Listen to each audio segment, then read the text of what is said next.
Olá, está no ar mais uma edição do ABP-TV.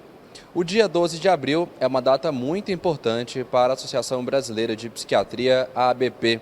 Este é o dia marcado pelo Dia Nacional do Enfrentamento à Psicofobia.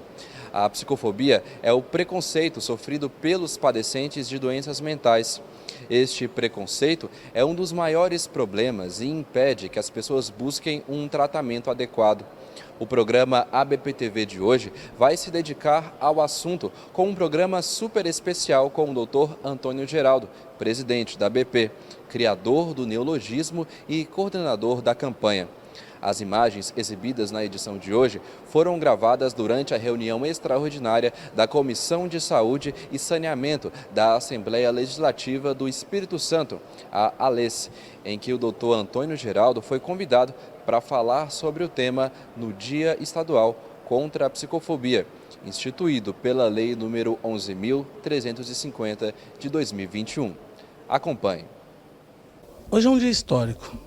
Nós estamos fazendo história. Nós tivemos a oportunidade de comemorar isso aqui hoje, falar sobre esse tema hoje, porque o deputado Emílio Mameri nos deu essa chance, criando aqui a Lei de Enfrentamento à Psicofobia. Isso é uma lei estadual, mostrando que há uma preocupação grande desta casa, deste nosso pai da psiquiatria aqui no Espírito Santo, de trabalharmos em defesa dos doentes, de dar vida digna aos nossos doentes, a todos aqueles que trabalham com a saúde mental, assim como aqueles que sofrem de algum tipo de doença mental e seus familiares.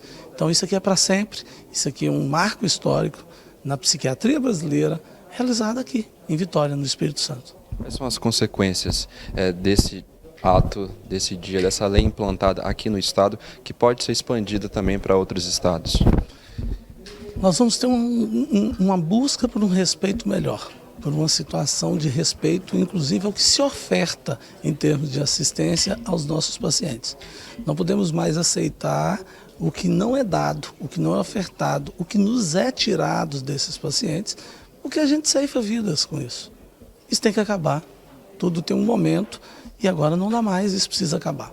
Isso é um passo enorme para um futuro melhor para os nossos doentes mentais. Um ato importante, histórico, nós passamos a ter um marco na defesa contra esse preconceito, contra esse abuso que todo doente psiquiátrico já sofreu, continua sofrendo no nosso país. Então isso é um pontapé inicial para que a gente possa expandir para todo o Brasil e levar para todo o Brasil que nós somos contra qualquer agressão, qualquer discriminação aos doentes psiquiátricos do nosso país, do nosso estado do Espírito Santo. Nós temos 750 milhões de pessoas, que é 10% da população com doença mental. Nos países de baixa renda, 76% a 85% dos doentes mentais não recebem tratamento. Isso é sério. E o que acontece com isso? Viram moradores de rua, cometem pequenos crimes e estão onde? Nas cadeias. Hoje as cadeias se tornaram os novos manicômios. Essa é uma realidade triste, mas é o que acontece. Já nos países de alta renda, a estimativa de padecentes de transtornos mentais que não recebem tratamento é de 35% a 50%. Você vê que ainda é altíssimo. Eu tenho uma razão de falar sobre isso. Por que que eu estou falando sobre isso? Porque o preconceito, a psicofobia é que leva a isso. A não ter nem tratamento, a não oferecerem nem tratamento para quem padece de doenças mentais. Quando você não oferece tratamento, o que acontece? Aumenta os índices de suicídio. Por quê? Praticamente 100% de quem comete suicídio é porque tem doença mental. Há estudos mais do que mostrando isso. A OMS ela segura um pouco mais, ela é mais tradicional nessa fala, ela fala que é cerca de 90%. Mas já tem estudos feitos, inclusive, por pessoas que trabalhavam dentro da OMS, mostrando que em cerca de 16 mil prontuários que estudaram de pessoas que suicidaram, 96,8% foi encontrado diagnóstico de doença mental dentro dos prontuários.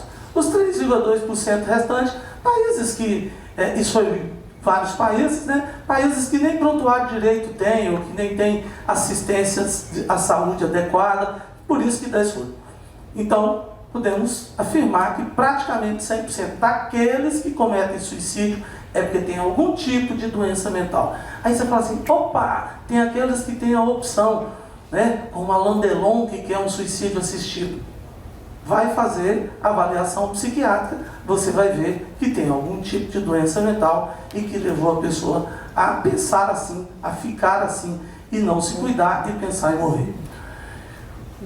Agora, o que está chamando a atenção no mundo? Um estudo realizado pela OMS em 2016, o mundo perde 1 trilhão anualmente por não tratar a ansiedade e a depressão como deveria. Aí, em Davos, chamou-se a atenção dos governantes que a ansiedade era um fator de mudança de patamar, inclusive de classe social para baixo, por não ser tratada adequadamente, e influencia no movimento financeiro do mundo, negativamente. Então agora começa-se a prestar atenção e as empresas começam a falar sobre isso. Nós gastamos trilhões com ansiedade, mas nós temos cerca de 300 milhões de pessoas no mundo com depressão, 60 milhões de pessoas no mundo com transtorno afetivo bipolar ou transtorno de humor bipolar. Demência são 50 milhões de pessoas no mundo e esquizofrenia 23 milhões de pessoas. Estou citando aqui apenas 4 patologias, 4 doenças. Demência, que alguém que já teve alguém em casa aqui com Alzheimer ou qualquer uma outra doença, qualquer outra demência, né, qualquer outra doença dessa área, sabe o quanto é difícil, o quanto é caro, o quanto é complicado tratar de uma pessoa que está demente. Agora, imagina que, na sua maioria, precisa de um cuidador de dia e de noite. Quantos desses 50 milhões podem fazer isso? Onde que nós temos serviços que atendem a essas pessoas? Onde? No Brasil, nós sabemos que isso aqui a gente vai encontrar em hospitais universitários. Então, assim, lutar pela saúde, que é um trabalho, por exemplo, que os médicos fazem, os médicos parlamentares fazem, é muito sofrido. É muito sofrido porque é um poço sem fundo. E é muito difícil de mudar essa realidade, porque a gente precisa mudar a cultura. No nosso caso aqui, nós temos uma situação que é muito mais difícil, que é lidar com doente mental. Doente mental, Hollywood construiu durante décadas todo um negativismo em cima da doença mental nos seus filmes, com muito preconceito, com muita dificuldade de aproximação, inclusive com a fala que doente mental é perigoso. É mentira. 96% das pessoas que cometem crimes não são doentes mentais. O Brasil não é o terceiro país mais populoso do mundo, mas ocupa o terceiro lugar no ranking mundial de doenças mentais. Por que isso? Falta de assistência à saúde mental de forma digna.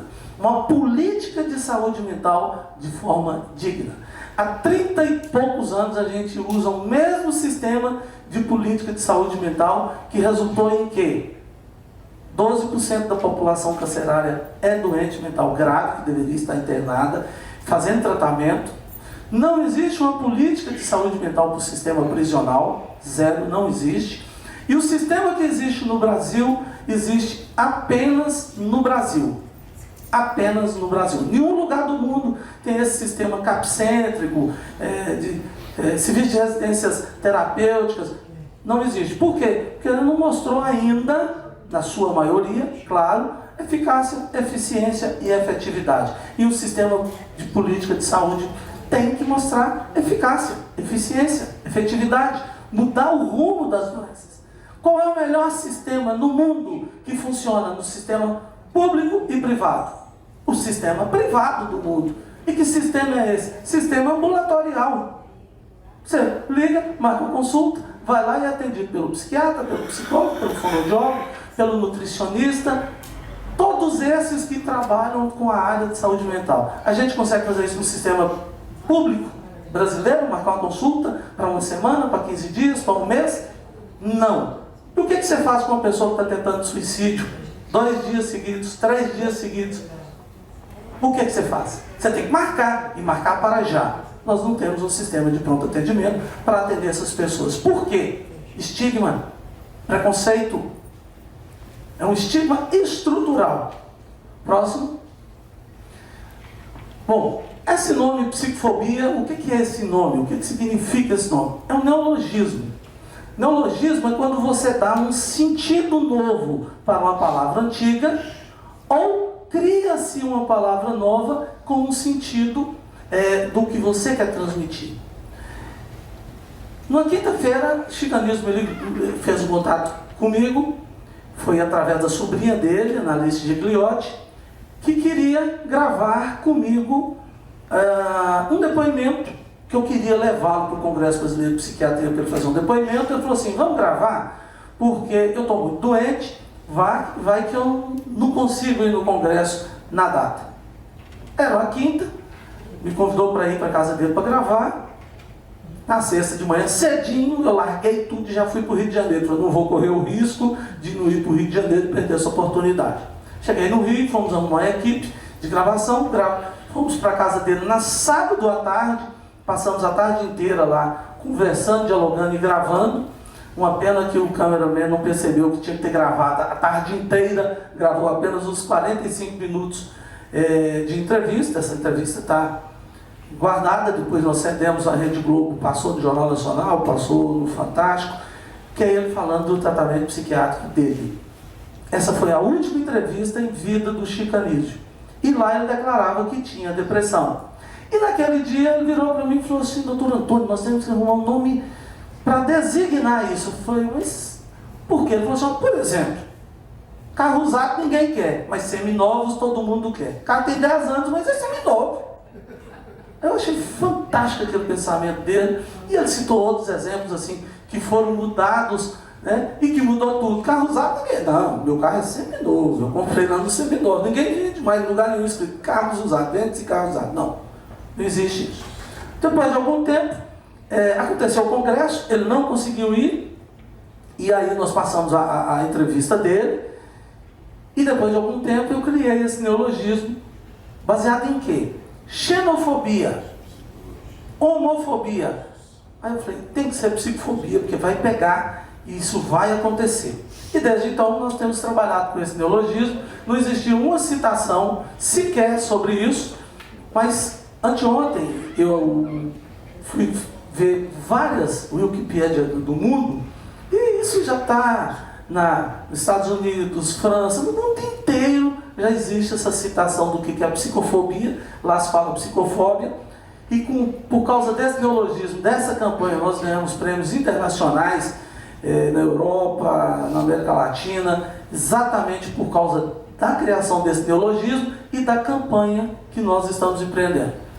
Fomos atrás do Mamélia, a filha do Mamélia é psiquiatra, minha colega, né, a Letícia, e pedimos Mamélia, a gente precisa disso, né? A gente precisa de criar essa lei. E ele, sensível à causa, criou essa lei de enfrentamento à psicofobia, ao preconceito em relação a quem padece de doenças mentais.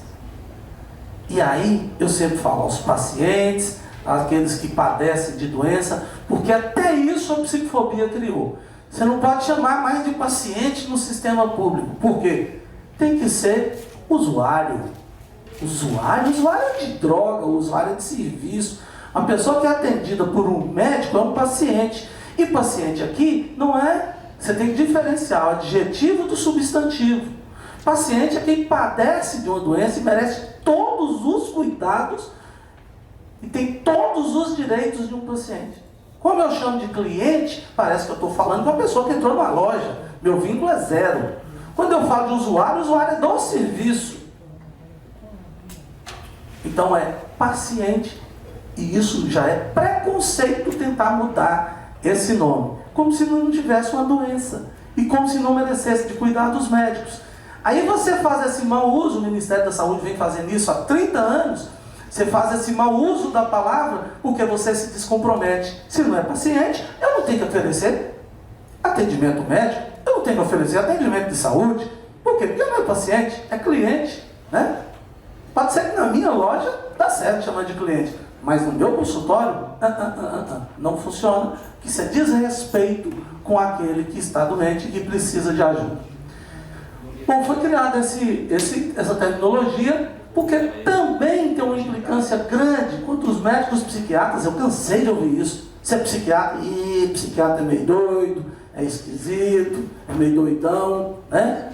A psicóloga, todo psicólogo não gira bem da cabeça, e aí vai. O preconceito é muito grande em relação a todos os outros profissionais de saúde mental e que trabalham diuturnamente para isso. Trabalhar com a doença mental das pessoas não é algo fácil. Tem que gostar muito, tem que ter muito amor para poder fazer isso. Então, Chico Anísio nasceu dia 12 de 4 de 1931, e aí é que nós escolhemos então a data do 12 de abril, que é a data de hoje, onde nós estamos fazendo aqui essa importante ação parlamentar, que agradeço demais a todos os parlamentares, muito especialmente ao deputado estadual doutor Mameli. Eu acabo chamando de Mameli toda hora, mas é força do hábito, mas é o nosso deputado aqui, é quem nos representa, quem representa os doentes mentais aqui no Espírito Santo. Mais um grupo de pessoas que o senhor representa, assim como outros que o senhor defende tão bem. Chico Anísio disse a seguinte frase: quanto mais pessoas ouvirem falar sobre a depressão, mais pessoas vão deixar de ter vergonha de serem deprimidos. Sabe por quê? Porque por causa da vergonha, por causa do preconceito, as pessoas não procuram tratamento. E não procuram o tratamento, a doença cronifica. Cronos diz respeito a tempo. Então é envelhecimento da doença. Aí cronifica. Não tem a ver com intensidade, se leve, moderado ou grave, mas com muito tempo de doença. Quando ela cronifica, ela vai dificultar o tratamento, dificultando a resposta e tendo sequelas gravíssimas. Pasmem vocês. 5, veja o que eu estou falando, 5 das 10 causas de afastamento do trabalho, 5 de 10 são doenças mentais. Vou lembrar para vocês assim, nós tínhamos ainda na Idade Média, onde você cortava a mão das pessoas que roubavam, que era para poder criar aquela marca. Aquela marca é o quê? É exatamente para estigmatizar que aquele ali é diferente, aquele ali rouba, né? A mulher que traía, eles faziam uma marca com ferro quente na testa, no peito, para mostrar assim, aquela é diferente, aquela não merece respeito, e ali vem toda a estigmatização, que é essa marca, essa característica própria. Isso é o significado da palavra estigma. Próximo. Bom, por quê? Porque aquilo é socialmente indesejável. As pessoas realmente não querem ter aquela marca. Mas o doente mental não tem jeito. Essa marca é colocada e você fica para sempre. Só para ter ideia, no Brasil, 58% dos casos de esquizofrenia não são tratados. É muito, é demais. E 32% no mundo não tem tratamento. Ficam sem tratamento porque não tem acesso ao tratamento. Dia 28 de agosto do ano passado, o emissário da OMS declarou que um dos graves problemas de saúde que tinha era ligado à área da saúde mental. Por quê? Por falta de investimento no mundo em saúde mental. Então o deputado Mameli sai muito bem aqui na frente ao criar a Frente Parlamentar da Saúde Mental aqui nesse estado e ao criar leis que protegem esses pacientes. E eu espero que o doutor Ernesto, todos os outros que são sensíveis à causa, também nos ajude, porque é muito importante. Setembro Amarelo. Setembro Amarelo, eu sou coordenador nacional dessa campanha de prevenção ao suicídio. A gente precisa estender isso, o Brasil inteiro, de uma forma cada vez mais intensa, mais forte. Por quê? As pessoas morrem. As pessoas suicidam. E suicidam porque não têm acesso ao tratamento. E as pessoas só sentem isso quando acontece perto de você ou dentro da sua casa. Aí é que a coisa pega. Aí é que você vai falar assim, opa, mexeu no meu quintal. Nós temos alguns tipos de estigma. O estigma público, esse estigma público aqui, é aquele estigma de que as pessoas param, né, e ficam apontando e dizendo, ó, aquele lá é diferente, aquele lá, esse camisa azul aí, ó, ele é diferente, ele tem doença mental, é um deprimido, é um chato, é um ansioso, é um complicado, ele ouve vozes. E aí cria-se na cabeça desse de camisa azul clara aí, que ele é realmente diferente, que ele é realmente inferior, e aí ele cria sobre si o autoestigma. Ele mesmo começa a falar, não, eu não sou capaz, eu não consigo, eu não vou conseguir vencer, eu não vou conseguir trabalhar, produzir, porque eu sou diferente dos outros, eu sou incapaz mesmo, eu não consigo fazer isso como se deve. E aí você encontra o quê? O estigma estrutural. O que é o estigma estrutural? O Estado faz isso. O Estado, quando cria um CAPS, ele está fazendo um estigma estrutural. Por quê? O que é CAPS? Centro de Atenção Psicossocial. E onde que ele está? Separado. Ele não pode ser numa área hospitalar, ele não pode ser junto de uma UPA, ele não pode ser junto de um posto de saúde. Você não pode ter o doente mental junto com os outros pacientes. Olha que absurdo. Há 35 anos atrás, quando eu comprei parte de uma sociedade, de uma clínica ambulatorial, os colegas chegaram para mim e falaram o seguinte: não vai ser perigoso ter paciente psiquiátrico aqui dentro? Eu falei, mas perigoso por quê? Não, eles agridem, são perigosos, vão aprontar aqui dentro, vão arrumar confusão. Nós estamos nessa clínica, somos sócios dessa clínica há 35 anos.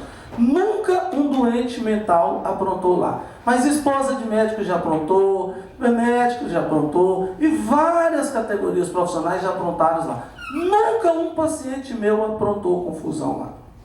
Aí, cadê a emergência psiquiátrica? Tá bom, um familiar seu pirou agora, né? Fez um quadro de agitação por uso de droga, por uso de álcool, o que quer que seja. Vai para onde? Onde? Quem que chama? Imediatamente, chama a polícia. Que polícia?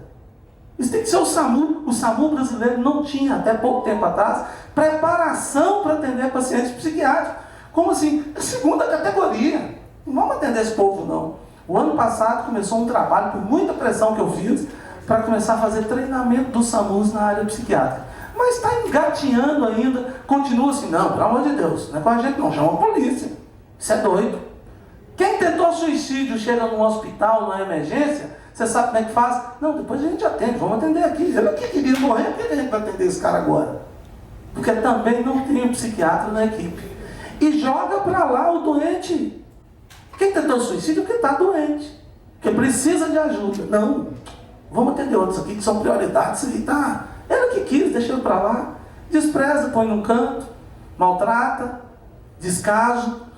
Então, cadê a emergência? Não tem. Onde estão os leitos psiquiátricos? Acabaram. Nós tínhamos no Brasil 120 mil leitos psiquiátricos, hoje temos menos de 14 mil leitos psiquiátricos. Para onde que esses pacientes foram? Para as ruas. Estão morando nas ruas. Ou aqueles que estão morando em algum lugar, é onde? É no presídio. Por quê? Porque cometeu pequenos delitos, não tem ninguém que responde por eles, que cuida deles, estão presos e não saem mais. E aí lá na cadeia vira o quê? Vira o palhaço, né? Vira as meninas nas cadeias e o cuidado é zero. Zero. Levando em consideração todas essas situações, inclusive do maior risco de mortalidade, tudo que existe em relação aos doentes mentais, por si só já justificava essa lei que foi criada, aprovada e que a gente tem que fazer valer, né? Que psicofobia, que preconceito contra os doentes mentais. Aqui no Espírito Santo é crime. Você não pode fazer isso. Você piora a situação da vida dessas pessoas e de seus familiares. Inclusive, ter um familiar doente mental grave na família, você provoca decréscimo de classe social. Você provoca migração de classe social para baixo. Porque uma pessoa que acaba ficando sem renda, sem trabalhar, sem produzir, sem ajudar no crescimento da família. Por quê? Porque não tem tratamento. Mas se for rico, se tiver dinheiro, aí vai ter atendimento digno e não. Aí vai continuar a família funcionando normalmente. Por quê? Porque a maioria das doenças mentais tem tratamento, tem controle e você consegue ter uma vida digna para sempre, desde que tratada adequadamente. Só para vocês terem uma ideia, o tanto que o preconceito é grande. Sabe quanto que se gasta, em média, anualmente, em saúde mental por pessoa no mundo? Eu vou repetir, gasto médio anual, $2. R$11. Vamos exagerar no preço do dólar, vamos dizer que fosse, né, R$6. Então tá R$12 anualmente. Isso é uma vergonha. Isso é um preconceito sem tamanho. Isso é uma discriminação sem tamanho. Isso é um descaso absurdo. Isso é um ato criminoso que está sendo feito com os doentes mentais do mundo. Essa é a minha causa de vida. Faço isso há 35 anos. Comecei isso já na residência médica, de falar e defender os doentes mentais aí há 35 anos atrás. A gente precisa mudar esse cenário. Essa lei pode nos ajudar a cobrar dos municípios, cobrar do Estado, assim, ó, isso é preconceito. Preconceito não é aceitável. Por que você não tem ambulatório de saúde mental aqui? Isso é preconceito.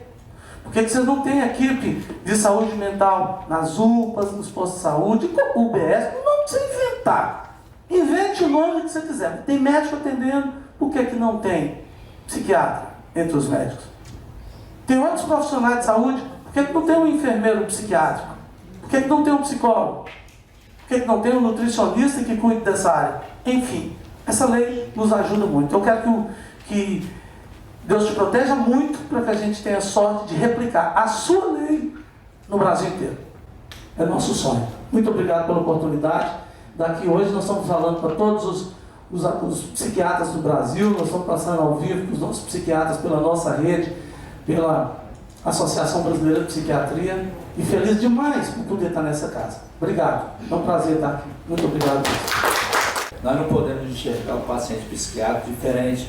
E ficamos sim, eu que tenho 44 anos de profissão, professor da Universidade Federal do Espírito Santo por 38 anos, eu sempre percebi essa grande dificuldade, o porquê do doente psiquiátrico ser tratado de modo diferente. Isso é um estigma e isso nós temos que acabar. Nós precisamos sim de ambulatórios que possam atender esse paciente. E eu cito um exemplo muito claro. Temos algumas clínicas particulares que geralmente, por ordem judicial, internam os pacientes e a nossa Secretaria de Saúde faz o pagamento, tem alguns contratos com essas empresas. O paciente, ele se equilibra com o tratamento e ele vai para onde? Ele é encaminhado para que lugar?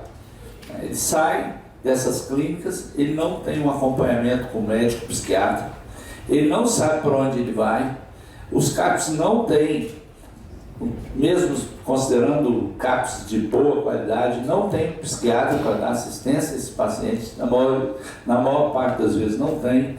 2 meses depois, ou 1 mês e meio depois, o medicamento que ele saiu lá da clínica acabou, e ele volta a ficar sem medicamento, volta a manifestar sinais aí clássicos e sintomas clássicos da doença psiquiátrica, e ele novamente vai estar naquela mesma situação que ele estava antes de ser internado. Isso é inadmissível, nós não podemos nos acomodar, precisamos dar sim ao doente psiquiátrico, até pelo grande impacto que as doenças mentais têm hoje no nosso país, no nosso estado, nas nossas cidades, um olhar diferenciado, porque baseado até nas avaliações, nas colocações do nosso presidente da Associação Brasileira de Psiquiatria, Dr. Antônio Geraldo, que está conosco nesse dia tão importante, e esses dados são claros, são evidentes. Precisamos ter um olhar diferenciado, acabar com o estigma, a psicofobia tem que ser enfrentada de frente para que nós possamos sim oferecer aos nossos pacientes. E aí eu peço a todas as autoridades que tratam da gestão da saúde, vamos olhar o doente psiquiátrico da mesma maneira como nós olhamos um cardiopata, um doente gastroenterológico, um doente pneumológico e várias outras situações que nós encontramos no dia a dia. Nós não queremos nada diferente, queremos ser iguais. E isso, ser igual, é a gente cuidar e tratar dessa psicofobia que foi implantada, tem raízes de muitos e muitos e muitos anos, mas que nós temos que estar atentos e trabalhar para que isso cada vez diminua mais e a gente possa oferecer ao nosso paciente psiquiátrico as mesmas condições que nós oferecemos para todos os outros pacientes. Então, mais uma vez, muito obrigado. Queria agradecer aqui ao Dr. Antônio Geraldo por essa contribuição, tem nos orientado. Eu, que sou um defensor da causa, eu procuro pessoas competentes, corretas, que têm conhecimento para a orientação. E eu agradeço aqui de público a orientação do Dr. Antônio Geraldo e também o segmento da psiquiatria do Estado do Espírito Santo, para que a gente possa virar essa página e oferecer melhores condições de tratamento e, consequentemente, de uma vida digna para todas as pessoas que tanto necessitam da ação do Estado nesse momento. Essa edição especial do ABP-TV está ficando por aqui. Obrigado pela sua audiência. Temos um novo encontro marcado na próxima terça-feira, às 20h30. Até lá. Olá, está no